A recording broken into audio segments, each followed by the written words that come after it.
पहले ही जोया के मसले ने हमारी कमर तोड़ रखी है, और ऊपर से सुल्तान की मुसीबत। हम लड़की वाले हैं, अब इस तरह उसका हाथ पकड़कर वहां छोड़ के तो नहीं आ सकते। जब कोई बात होगी, कोई रिश्ता आएगा, तभी कुछ करेंगे ना। सारी गलती अकरम की है। आप वासे से बात करें। नौशीन इस रिश्ते के लिए कभी नहीं मानेगी। आलिया से तो हमेशा उसे कोई ना कोई मसला रहता है, वो तो बेचारी बात ही नहीं कर सकती। क्यों? आलिया ने कुछ कहा है क्या? बेटियां अपने मुंह से कुछ कहे ना कहे, लेकिन माओ को पता जरूर चल जाता है कि ससुराल में क्या मामला चल रहे हैं। मैं वासे से कोई बात नहीं करूंगा, पहले आलिया से पूछूंगा। वैसे भी नौशीन भाभी अभी इद्दत में है, अगले हफ्ते जुनैरा की शादी होने वाली है। ऐसे में अगर हम अपना पिंडोरा बॉक्स खोलकर बैठ जाएंगे तो गलत इंप्रेशन पड़ेगा। इंप्रेशन गलत ना हो, इज्जत चाहे खराब हो जाए।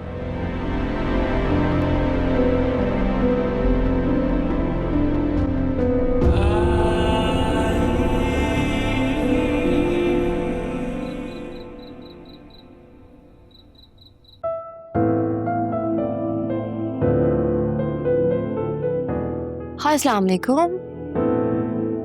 वालेकुम सलाम। कैसा रहा आज का दिन? और आपको लंच पसंद आया? ठीक था। बस ठीक था। अच्छा था। वैसे मुंह तो मुझे बनाना चाहिए था, लेकिन मुंह फुलाए आप घूम रहे हैं। मैंने आपके लिए लंच बनाया, आपसे सॉरी भी कहा, लेकिन आपको कोई फर्क ही नहीं पड़ रहा। तो मैंने तो नहीं कहा था कि तुम मेरे लिए लंच बनाकर भेजो। ऑफिस में कैफेटेरिया मौजूद है, सब कुछ मिलता है वहां से। अब क्या सारी जिंदगी आप इसी बात पर मुंह फुलाए घूमते रहेंगे कि शादी से पहले मुझे एक प्रपोजल आया था? अलिया प्लीज, मैं लड़ने के मूड में बिल्कुल भी नहीं हूं, ठीक है? आपका मतलब है कि मैं लड़ रही हूँ? फॉर गॉड सेक आलिया, मुझे तुमसे इस टॉपिक पर कोई बहस नहीं करनी है। मेरे ऑलरेडी सर में दर्द हो रहा है। चाय ला दूं? No thanks, I need some space. मैं सोने लगा हूं, नींद आ रही है मुझे। वासे, आप इस तरह क्यों बात कर रहे हैं मुझसे? मैंने तो आपका पूरे का पूरा रिलेशनशिप दरगुजर कर दिया था, क्योंकि वो आपका माजी था। आप भी मेरी इस बात को माजी का एक इवेंट समझकर भूल जाए ना। अच्छा, अगर ऐसी ही बात है तो मुझे बताया क्यों नहीं तुमने? छुपाने की क्या वजह थी? वासे, अगर मेरे नजदीक इस बात की जरा सी भी अहमियत होती ना, तो मैं आपको जरूर बताती। तो अगर ऐसी ही बात है तो वो आज भी तुम्हारे घर क्यों आते हैं? क्योंकि वो मेरे बाबा के बेस्ट फ्रेंड के कजन लगते हैं, और उन्हीं के रेफरेंस से मुझे ये जॉब भी मिली थी। इससे ज्यादा और कोई बात नहीं है वासे।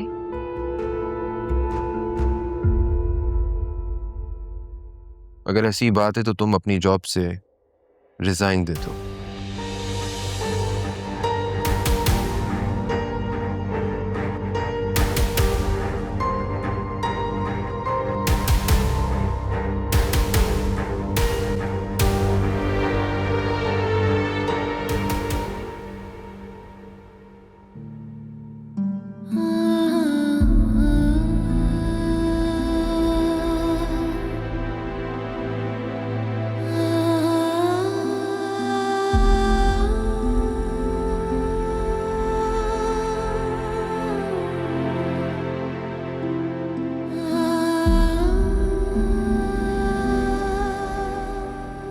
नहीं चाहिए, जिससे राब्ता करना था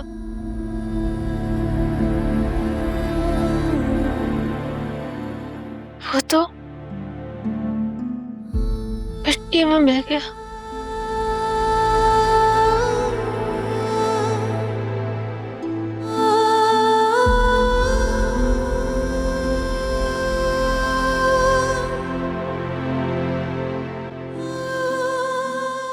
माँ हूं मैं तुम्हारी, तुम्हारा गम समझ सकती हूँ, महसूस भी कर सकती हूँ, लेकिन यकीन जानो जुनैरा, ये सब तुम्हारे लिए बेहतर है।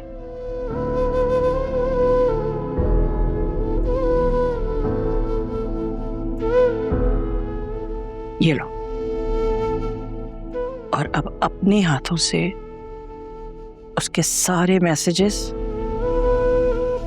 उसकी चैट, उसकी सब पिक्चर्स डिलीट कर दो। हर निशानी मिटा दो।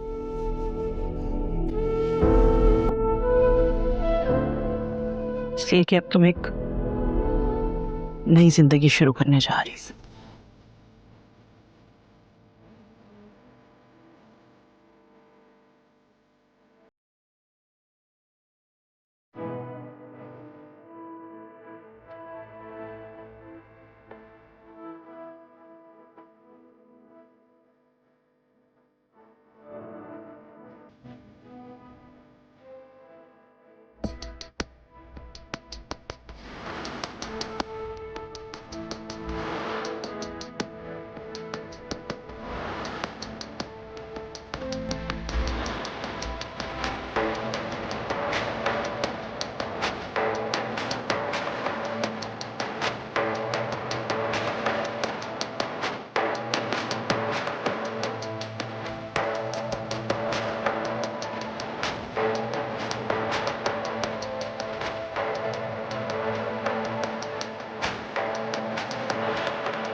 अगर ऐसी बात है तो तुम अपनी जॉब से रिजाइन दे दो।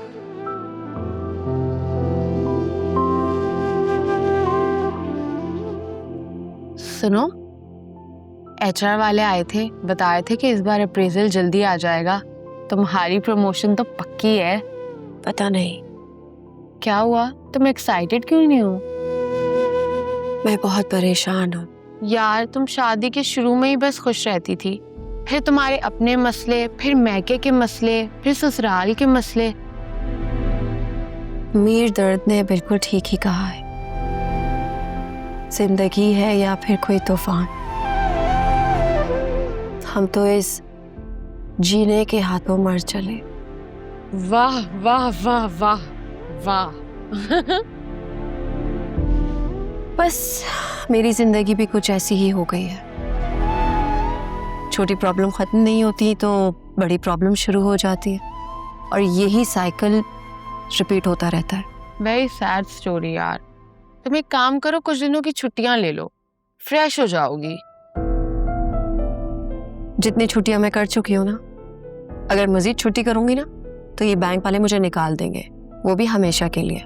तो 1 आध साल की छुट्टी ले लो और अपने घर के मसले ठीक करो। पहले अपने आप को ठीक करो, फिर जब सब ठीक हो जाएगा तो वापस आ जाना। नहीं, मैं ब्रेक नहीं लूंगी। Hello,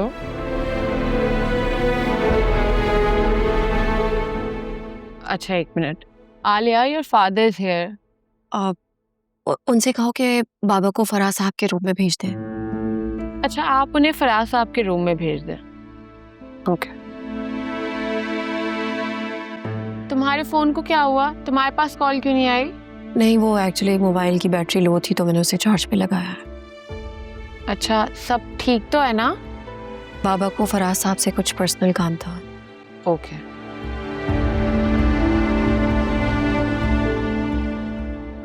I know sir, situation काफ़ी कॉम्प्लिकेटेड है, लेकिन मैं पुलिस से ये एक्सपेक्ट नहीं कर रहा था, इतनी लापरवाही। सुल्तान ने अपने असर रसूख का इस्तेमाल किया और अपनी जमानत करवाई। और लाली को बेटा रात धमकाकर वहां से बाहर निकाला है। जब दुश्मन पलट कर वार करता है ना, तो और शिद्दत के साथ वापस आता है।